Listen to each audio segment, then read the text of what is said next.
Bonjour et bienvenue une fois de plus dans notre école de louange et d'adoration. Ici, nous parlons des techniques qui vous permettent de vous améliorer dans le cadre du ministère de la louange et de l'adoration, que ce soit dans le chant, que ce soit dans le jeu instrumental, que ce soit dans le management, la coordination ou bien la direction d'un groupe de chœur, d'un groupe de chant. Donc que vous soyez chanteur, que vous soyez choriste, que vous soyez tout simplement amateur de musique ou alors leader d'assemblée,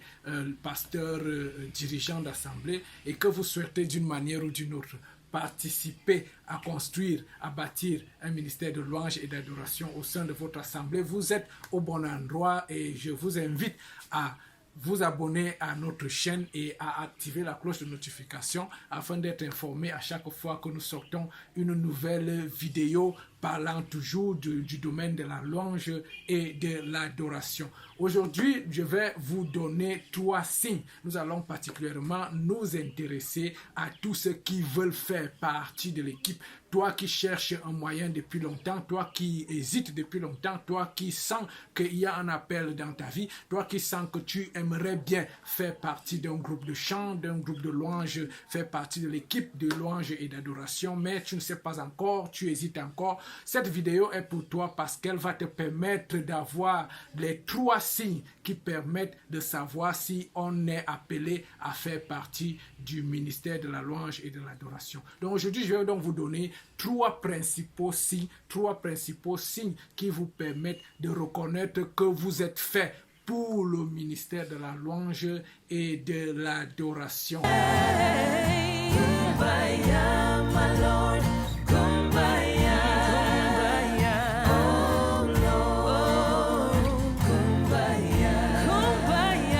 Alors,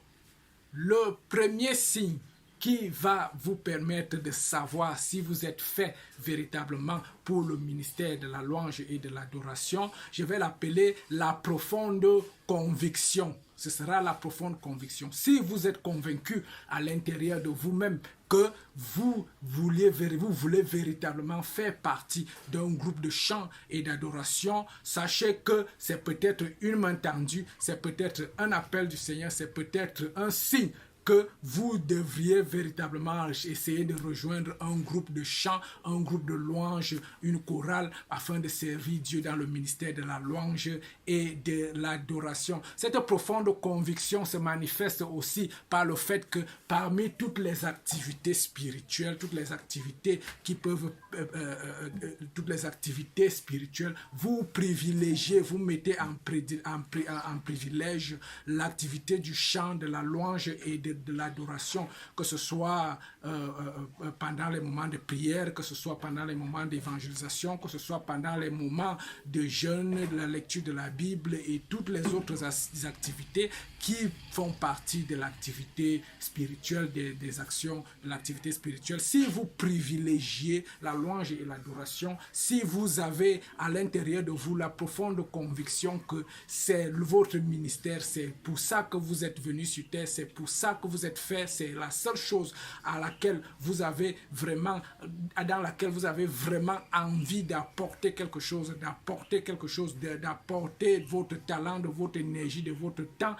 Et donc, sachez que cela peut aussi être un signe que le ministère de la louange et de l'adoration est fait pour vous. Il peut arriver que vous n'ayez pas forcément déjà toutes les compétences techniques, toutes les compétences vocales, toutes les compétences artistiques nécessaires afin de pouvoir vous lancer dans ce ministère. Et cela peut décourager certains et certains peuvent se dire non, bon, vu mon niveau artistique qui n'est pas bon, mon niveau de chant qui n'est pas correct, mais sachez qu'un groupe de chant et d'adoration, c'est d'abord aussi une école, c'est considéré comme un milieu d'apprentissage. À l'intérieur d'une équipe, vous aurez beaucoup de personnes expérimentées qui vont vous amener petit à petit à acquérir des compétences, des connaissances qui vont faire en sorte que votre niveau technique, votre niveau vocal, votre niveau artistique, votre oreille musicale se développe d'une manière à ce que votre façon de chanter puisse devenir fluide, optimale et aussi harmonieuse et agréable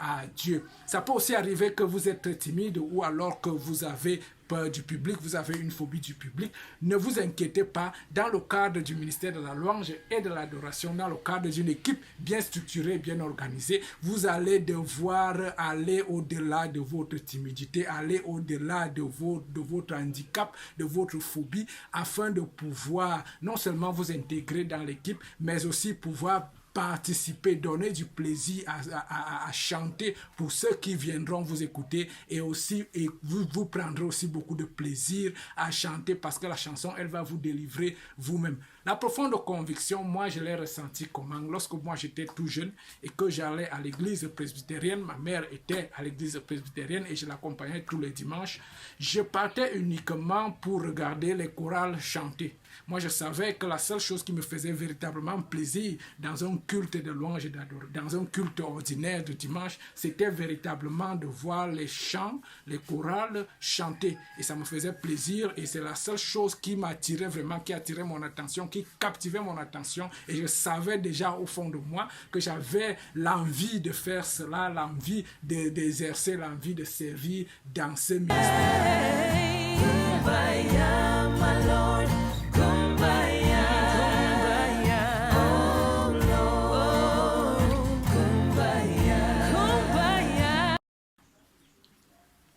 Le deuxième signe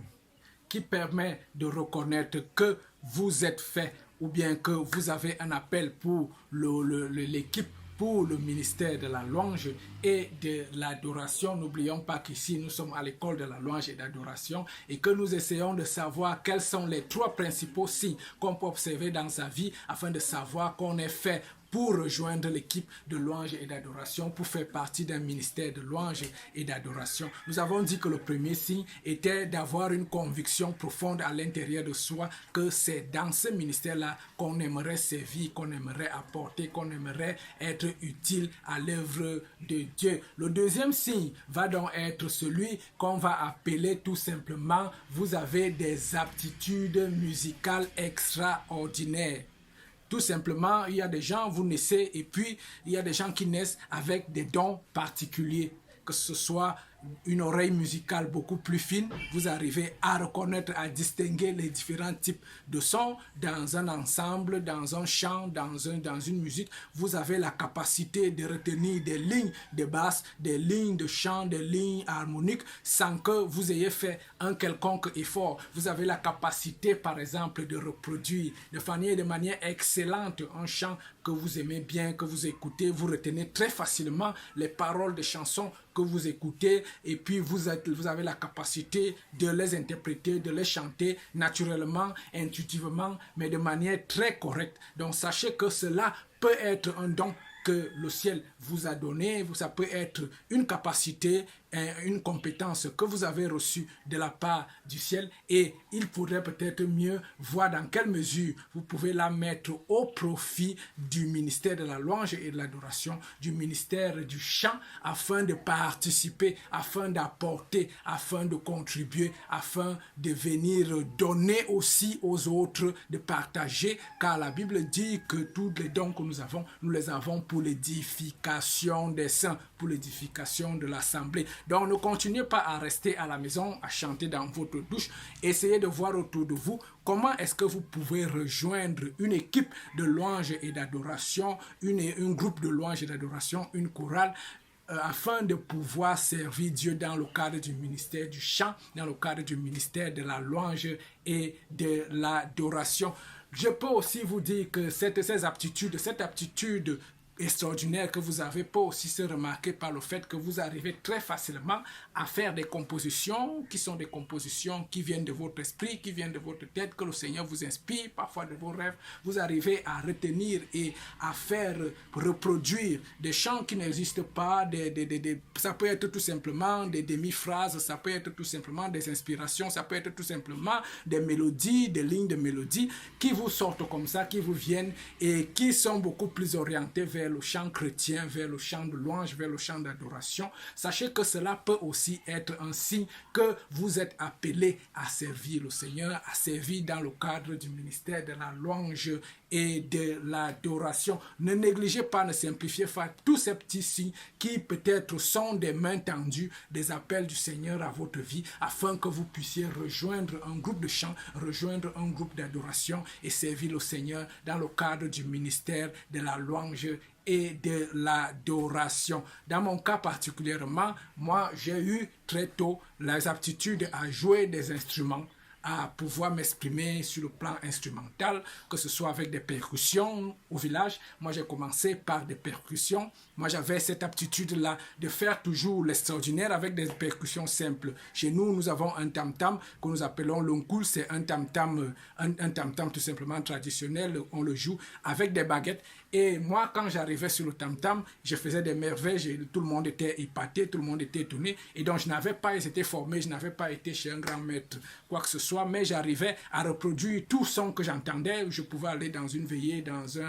une fête et tout. Et puis, les gens, ils jouaient du tam-tam, ils jouaient des instruments de percussion. Et moi, j'étais là et ça me plaisait bien. Et j'avais la capacité de retenir toutes ces sonorités-là, de retenir toutes ces percussions-là et de pouvoir les reproduire très facilement, sans aucun gêne. Et puis, ça continuait avec la guitare, avec la basse, avec tous les autres instruments. Et à un moment, j'ai compris que c'était véritablement un signe que le Seigneur m'avait préparé déjà afin de pouvoir faire partie d'un ministère de louange et d'adoration. Si l'un des deux signes que nous avons donnés jusqu'ici vous correspond, si l'un des deux éléments dont nous avons parlé jusqu'ici,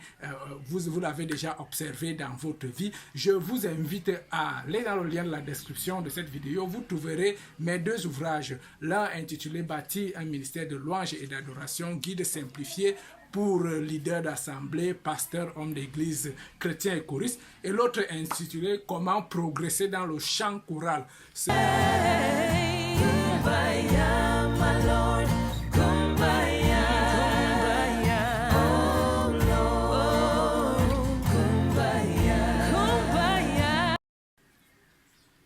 Alors, le troisième signe qui pourra vous permettre de savoir si vous êtes fait pour le ministère de la louange et de l'adoration, si vous êtes fait pour servir le Seigneur dans le cadre d'un ministère de la louange et de l'adoration, si vous êtes appelé à rejoindre urgemment un groupe de chant, un groupe de louange, une chorale, ce sera le signe là, nous allons l'appeler l'amour du chant et l'amour des gens. Voilà, ça ce sera le troisième signe. Si vous ressentez véritablement que vous aimez profondément le chant en équipe, vous êtes quelqu'un de sociable, quelqu'un d'aimable, quelqu'un de tolérant, quelqu'un d'ouvert d'esprit, vous acceptez facilement les critiques, vous n'avez pas peur des gens, vous n'avez pas peur du public, vous n'avez pas de problème de complexe, vous êtes rempli de confiance en vous et puis vous la développez autour de vous et donc vous aimez sourire, vous avez une personnalité agréable. Sachez que ça peut être l'un des signes aussi qui vous permet de savoir que vous devriez peut-être apporter ce don naturel, ce talent-là au service d'une équipe de louange et d'adoration, au service d'une chorale, d'un groupe de chant, parce que véritablement, nous commençons à en avoir besoin au sein de nos équipes de louange, au sein de nos groupes de chant, au sein du ministère de la louange et de l'adoration chrétienne. Vous savez que des personnalités comme cela, des personnalités agréables, facilitent la tâche, facilitent le travail, facilitent la connexion entre les gens, permettent en sorte que l'atmosphère de la louange, de l'adoration, qui est souvent tendue, qui est souvent une atmosphère de pression et de challenge, que cette atmosphère-là soit détendue par ces personnes-là qui ont des dons, qui ont des talents, qui ont de l'envie, qui ont du sourire, de la haine, de la volonté et qui sont ouverts d'esprit, qui facilement acceptent les autres. Si vous n'avez pas peur de vous tromper, de faire des erreurs, de faire des conneries, d'apprendre, de mal chanter et d'être repris, si tous ces choses-là ne vous semblent être tout simplement des détails quand vous avez envie de faire partie d'une équipe de louange et d'adoration et que vous aimez profondément le chant et que vous aimez profondément le chant chrétien et que vous écoutez beaucoup de musique chrétienne sans même savoir pourquoi, de manière intuitive, vous choisissez toujours des chants, de la musique chrétienne, de la musique d'édification, de la musique d'évangélisation, de la musique liturgique. Si vous avez ces aptitudes-là, sachez que cela pourrait aussi être l'un des signes qui démontre que vous avez un appel ou alors que vous avez une main tendue vers le ministère de la louange et de l'adoration. Et donc, n'hésitez pas, commencez à vous renseigner autour de vous, commencez à poser les bonnes questions, à rechercher dans quel ministère vous pouvez effectivement commencer à exercer. Et ne vous inquiétez pas, et ne vous inquiétez pas quant à vos compétences, je vais le redire. Parce que la compétence, elle viendra. L'amour, le désir profond de participer, vos capacités humaines et physiques et spirituelles que le Seigneur a déposées en vous, vos dons innés que le Seigneur a déposés en vous, suffiront à vous faire progresser dans le cadre d'une équipe bien organisée. Ne vous inquiétez pas, vous trouverez un maître de chant, vous trouverez une organisation, un groupe cohérent dans lequel vous serez mélangé avec des personnes qui ont de l'expérience dans le chant, dans la musique, dans l'organisation, de toutes ces choses. Et donc, vous allez beaucoup participer, vous allez beaucoup bénéficier aussi de leur expérience et progresser. Et la technique viendra, comme disait le général de Gaulle, l'intendance suivra.